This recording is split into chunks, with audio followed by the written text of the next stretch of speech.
and welcome to Good Equals Progress, a webcast series that's part of our Futurum Tech family of webcasts focusing on all things sustainability. I'm Shelly Kramer, your host and a principal analyst here at Futurum Research. On today's episode, I'm joined by SAP's Jeff Harvey, who's a Senior Vice President and CRO, Industry Cloud, and we are going to be talking about all things related to carbon emissions reduction. Hello, Jeff. It's great to have you. Hi, Shelly. It's great to be with you. So, the reality of today is that organizations large and small are feeling increasing pressure from customers, regulatory bodies, employees to slash carbon emissions. And our team here at Futurum is very focused on all things sustainability. In fact, we believe that sustainability is joining digital transformation as a primary area of focus for corporate leaders. That said, that comes with its own set of challenges for organizations and leaders. Many have set pledges to get to net zero carbon by 2050. We've heard that everywhere, right? But it's some of the challenges here is that organizations have planted a flag in this goal and they're not quite sure how to go about getting there and achieving these goals and the flags that they've planted. What data does it take to accurately define carbon emissions and what technology solutions can help? That's one of the reasons we're so focused on sustainability here at Futurum today, because we believe we know from talking with our clients that those are the things that are on their mind. We put the planted a flag in the sand. Now we have to figure out how we're going to get there. How are we going to put the right strategies in place? What technology solutions do we need to help us get there? And that's what we're going to be discussing today. So, Jeff, I cannot wait to dive into this conversation. Before we do that, I'd love to hear a little bit more about you, kind of your career background and how you ended up where you are.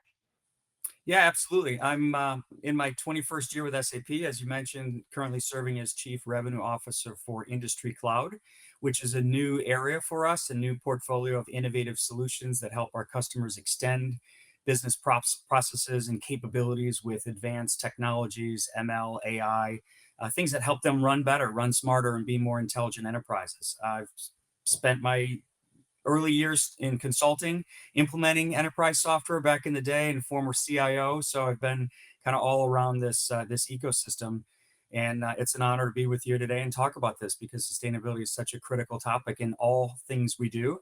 Um, Emissions just being one measure, but just Right. there's so many areas that it affects the enterprise and ultimately the globe. Absolutely. Absolutely. So let's start our conversation by talking about some facts and figures, the current state of carbon emissions. How much carbon are organizations emitting each year, and what's the long-term impact that we'll see as a result? And actually, yeah, why is this such a hot topic right now? I mean, I know the answer, but Yeah. and I know you know the answer, but let's start with that one. Why is this such a hot topic right now? And it is a hot topic, no pun intended, Yeah. I'm sure by you there. And the answer is it's too much, right? It is contributing to global warming, and the amount of emissions that are being produced by organizations around the globe is it's too high and something we need to address. Scientists warn that if the planet warms by 1.5 degrees centigrade above pre-industrial levels by 2100, that bad things will happen. This includes severe climate disruptions, which will exacerbate hunger, conflict, and drought worldwide. These are things that are discussed, every day, and people should be readily aware of. In Well, they're order to happening achieve around this, us, right? it's it's They're all happening around around us, us. right? Yeah. It's all around us every day, and it's something that is it shouldn't be a surprise to anyone when we make those they hear those statements. Right. In order to achieve this, like you said, state scientists are looking at by 2050 achieving a state of net zero carbon emissions, and by 2030 to reduce the current level of carbon emissions by 55%. That's why these 2 years you keep hearing 2050 and Right. 2030, net zero by 2050, 55% reduction by 2030. Yeah, absolutely. We had a brief respite there, served up by a global COVID-19 pandemic. And, it's interesting because, of course, I think everybody remembers. Do you remember seeing those images of India or other countries where pollution is big, air quality is problematic, and things like that? It was like, oh my gosh, the things that we can see when, and not that I'm lobbying for another global shutdown, because, of course, that isn't sustainable. But in any case, there were a lot of changes. I think you have some data points on that. Yeah, I think the only time frame recent, certainly, that we saw a reduction was with the COVID Right. lockdown, right? And in that case, we actually saw a reduction in that time frame where we had a drop in emissions in 2020 by 5%, right? When people were in a lockdown and they were stationary and not traveling or driving or Right. even out and about. In 2021, we went right back to those prior levels, rising We did. 5%, giving it back.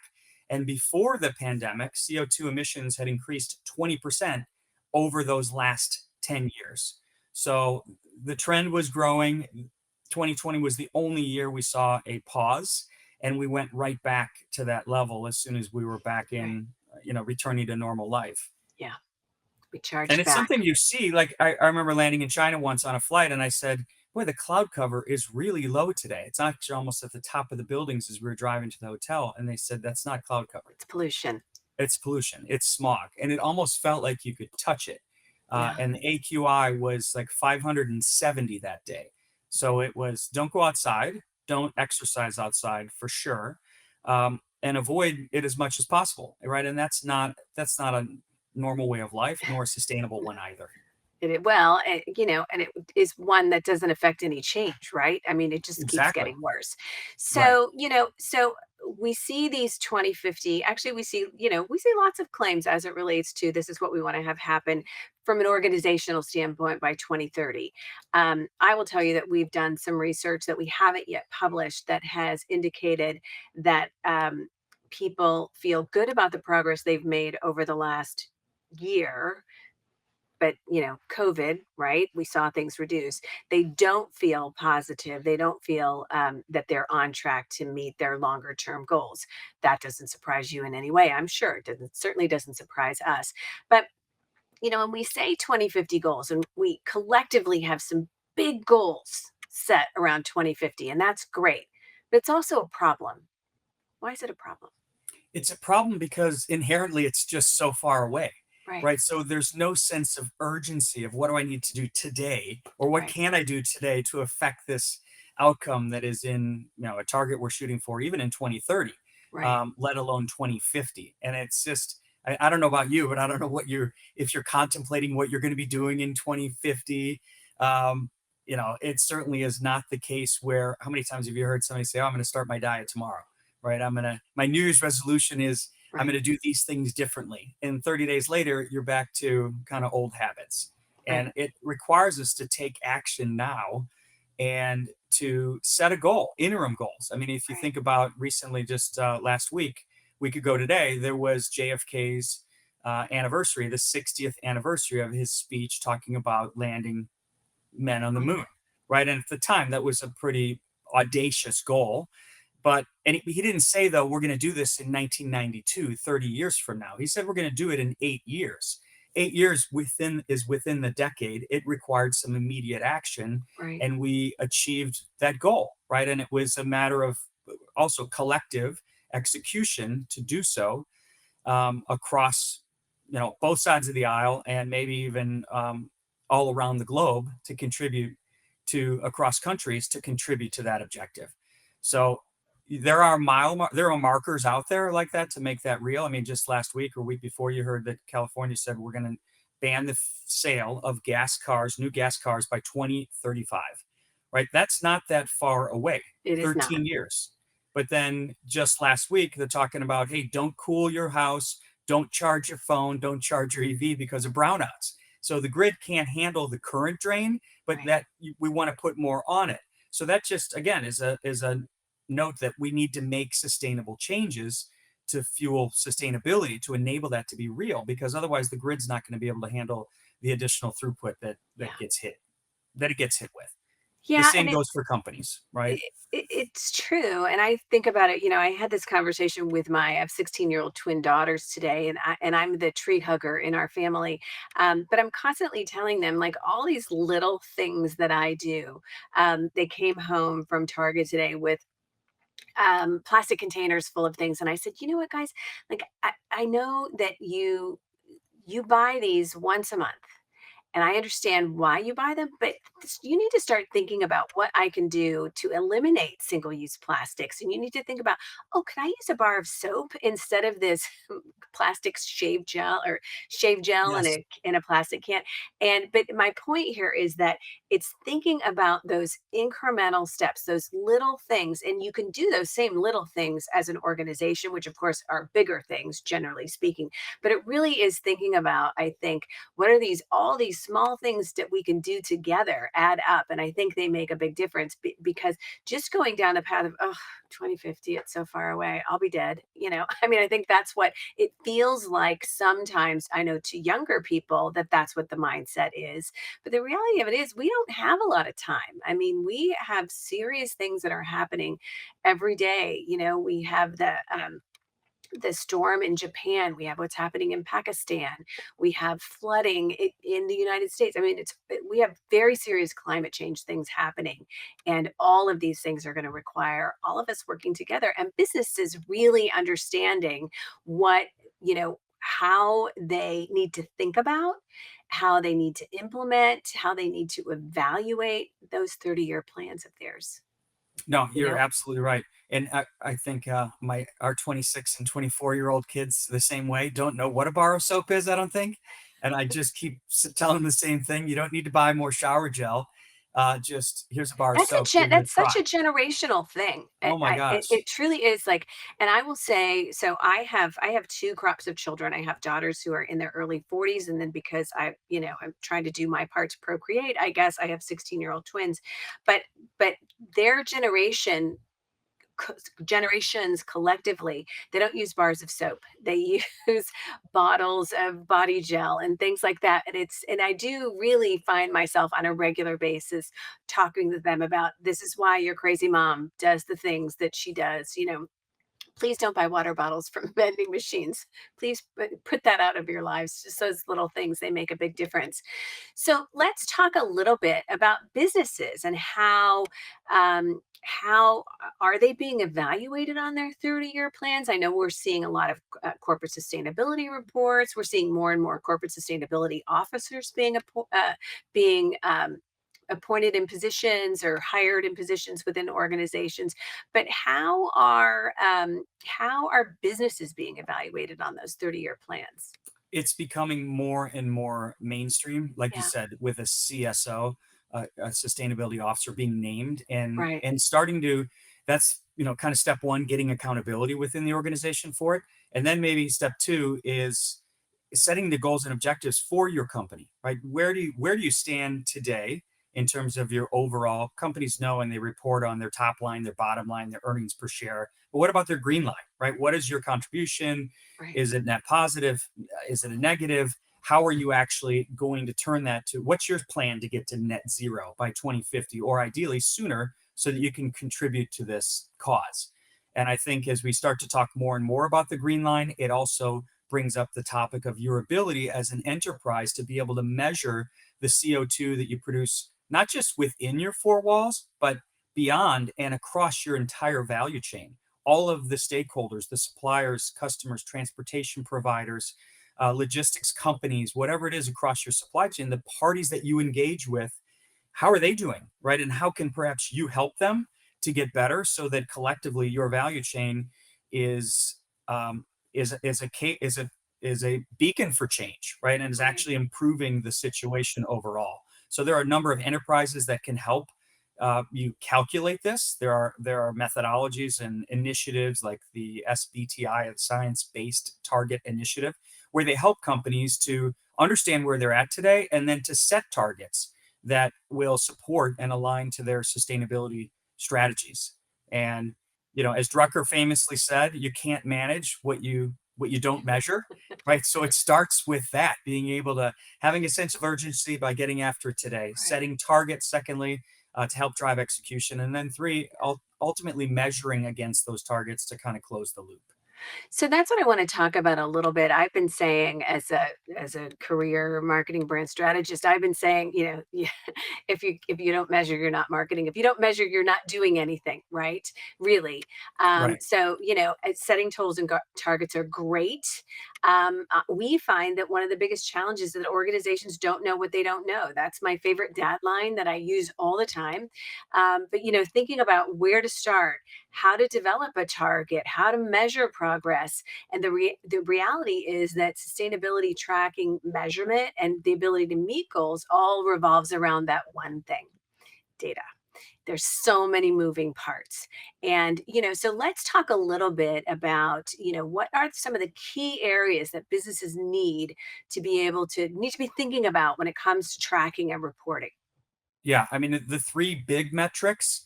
There are so many in the equation, but the three big ones are CO2 emissions, water use, and waste. And in the case of CO2 emissions, there's really four scopes that it breaks down to. Scope one covers emissions within the four walls of your business, right, of your Okay. enterprise. Scope two is energy. Scope three is the upstream supply chain. And then scope four is your downstream value chain or supply chain. So that's basically your ecosystem that you operate in and day out as an enterprise and all the stakeholders that you collaborate with. So once you get your arms around that and kind of get a benchmark, maybe starting date at where are we? So we can then chart a path to improve, Right. and we can help all of those value chain partners we have upstream and downstream to get better with us together. And Right. I think that's a key factor there of and looking at things like, okay, how do we design? We have a solution called responsible design and production. It's about taking plastics out. It's about creating a more sustainable packaging um, for your products. That's better, ultimately, even better for your consumer, and certainly better for the environment. So things Right. like that to actually start to look at proactively thinking, how are we going to do things differently and Right. get a better result in doing so? You know, I was on site at a this last week for a couple of days at a client's R&D facility, and one of the gentlemen who runs this organization for a very, very large company was talking about. He said he was welcoming the group to the tour that we were doing, and kind of just sharing a little bit of the company's passion and mission. And one of the things that he said is that, I know this is so cheesy, but when I go home and like my kids want to know, Dad, tell me a little bit more about what you do.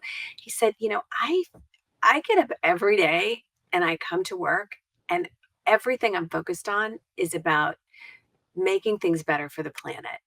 And the products that we make, and a lot of different products, a lot of products that go into both um, uh, businesses, buildings, and personal property and personal care items and all these sort of things.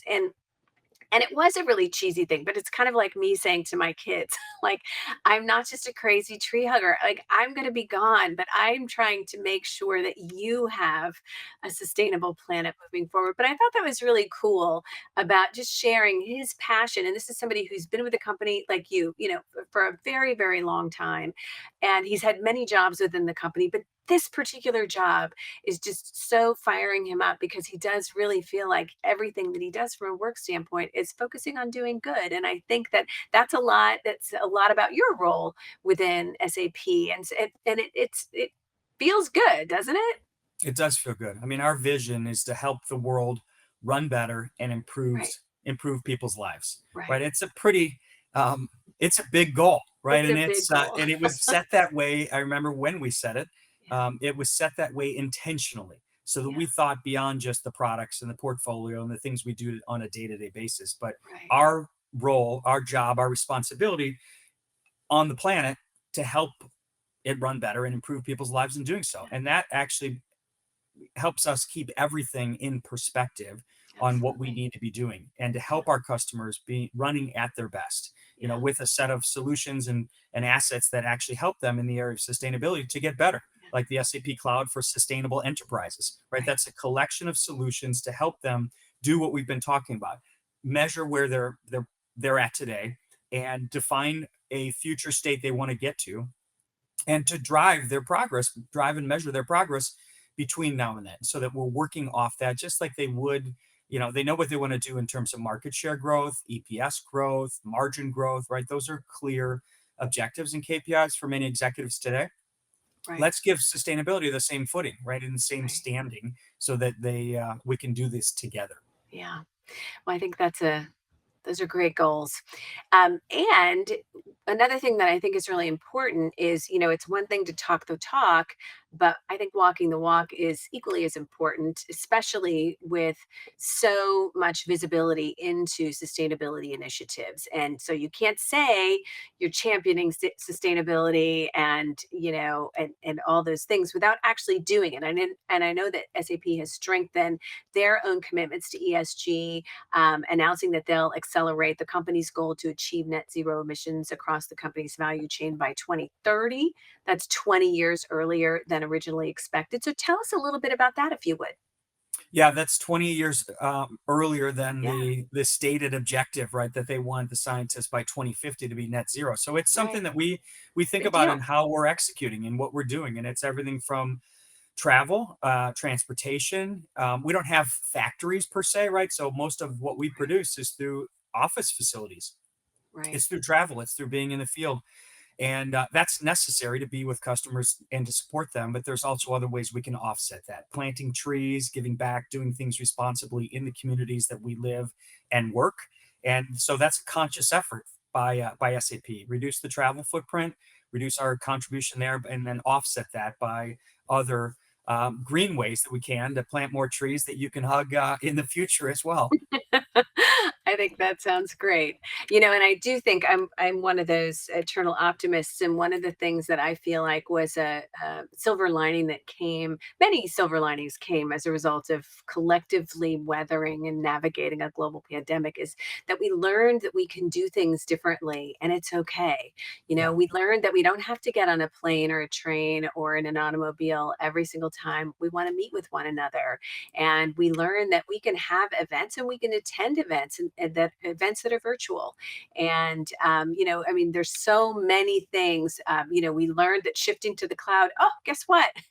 It's not as tricky as we thought it would be. And so all of those accelerants of digital transformation that happened in the course of a pandemic, I yeah. think were good for us in many ways. We learned a lot about ourselves. We learned things that we thought we couldn't do that we actually can do. You're absolutely right. I could not agree more. Yeah.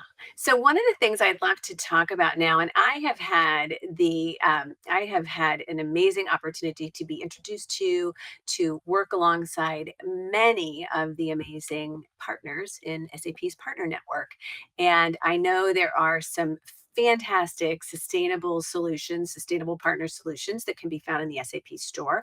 I will include a link, by the way, to the SAP store in the show notes here, but I'd love for you to tell us about just a few of those partner solutions that are particularly exciting. Yeah, there are so many, and we are so lucky to have the partner ecosystem Yeah, that we do, and that they are as committed as they are, and they're building innovation for our customers to adopt. We've got almost a half a million customers today globally, and an even larger partner ecosystem that they're building solutions on the platform that extend the value of the SAP portfolio and right. help drive more value for customers in doing so. So on the SAP store, like you mentioned, there are dozens you can find. We'll highlight, maybe let's talk about three of them here. Carbon.ai by VASP. Value Added Solutions, People, and Products is the name of the company. It's Carbon AI Dashboard. It gives visibility into carbon emissions Yeah, across the entire value chain. So it's exactly what we were talking about. How do I know where I'm at unless I can measure my, not just my contribution as a right. company, my four walls, but across my value chain, including manufacturing, raw materials, energy usage, and transportation. That's incredibly powerful, and it's part of the footprint to start to get a handle on what you're doing and where you Right. want to go. EcoVadis is another one, supplier sustainability rating. So you can look at your supplier network and see how they're doing, and the performance of those large, measure the performance of those large global supply chains end to end. And a last one, maybe to highlight, which is a fun one. I'm sure most people have bought shoes online. I know I have, and you always wonder, like, how's the size going to be? Is it the right Right. fit or not? It's a Right. brand I haven't bought before. Right. So there's a digital shoe size consultant by Footprint Technologies, which will hopefully help minimize size related returns in your online shopping experience. Rather That's than very buying cool. two, knowing you're going to try one and definitely return one, maybe both, hopefully you'll buy one, keep one, and cut down on the carbon emissions. So those are just a few, and there's a new sustainability filter in the store as well to make it even easier for you to find those solutions that are specifically targeted on sustainability and that can help you in your industry and your enterprises. Well, and I think that, as we, by the way, I'm so excited about the digital shoe size consultant because it's anything, when you work with a retailer, anything that they offer up that takes the questions out of it, that makes the purchases easier. And again, I mean, I'm the person who cringes when I have to order things in multiple sizes and then I have to ship them back. And I actually think about what that Yeah, footprint is, so, what that impact is, me times thousands of people doing the same thing. So that's really very exciting.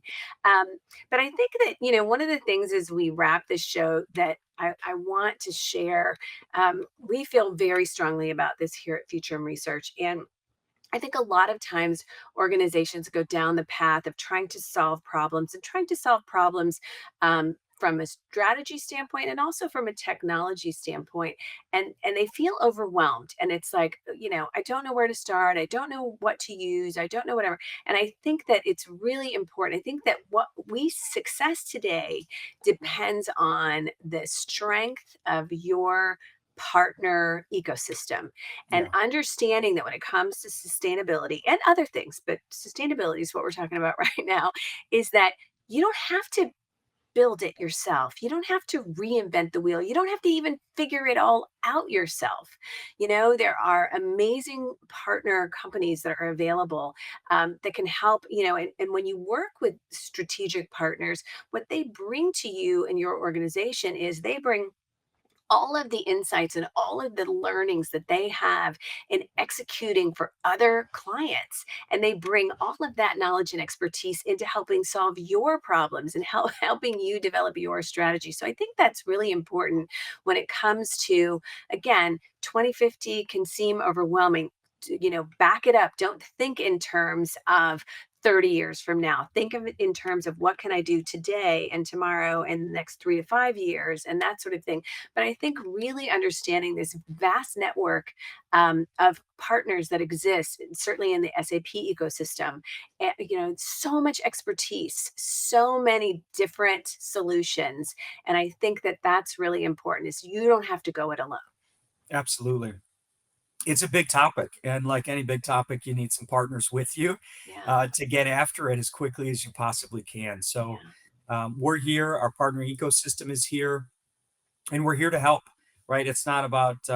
It's ultimately about the business outcome that we want to Yeah. help our customers achieve. It's not about the technology that you use to do it, Yeah. but it's more about the outcome and helping you get after that outcome as quickly as possible. And the sooner you do, the better you are for it. And we can get off onto the next problem that we Right. want to help you solve. So, Right. all good. All right. Well, Jeff Harvey, SAP, thank you so much for joining me today. I knew it was going to be a fantastic conversation. It was. I will include in our show notes, I will include a number of things. I'll include a link to Jeff's LinkedIn profile in case you want to reach out and connect with him. I am sure he's happy to answer any questions or point you in a direction that you might need to be. I will include links to cool things like the new sustainability filter that Jeff mentioned. I'll include some links to specific partners within the SAP partner system. You can find those in the SAP store. And there's also some data sources here that I'll include some links to some different things that we talked about. So this show notes here will be filled with lots of different resources for you. But with that, Jeff Harvey, thank you so much for joining me. I appreciate it. And I look forward to our next conversation. Thank you, Shelly. It's been a pleasure, and I do as well. Have a great rest of your day.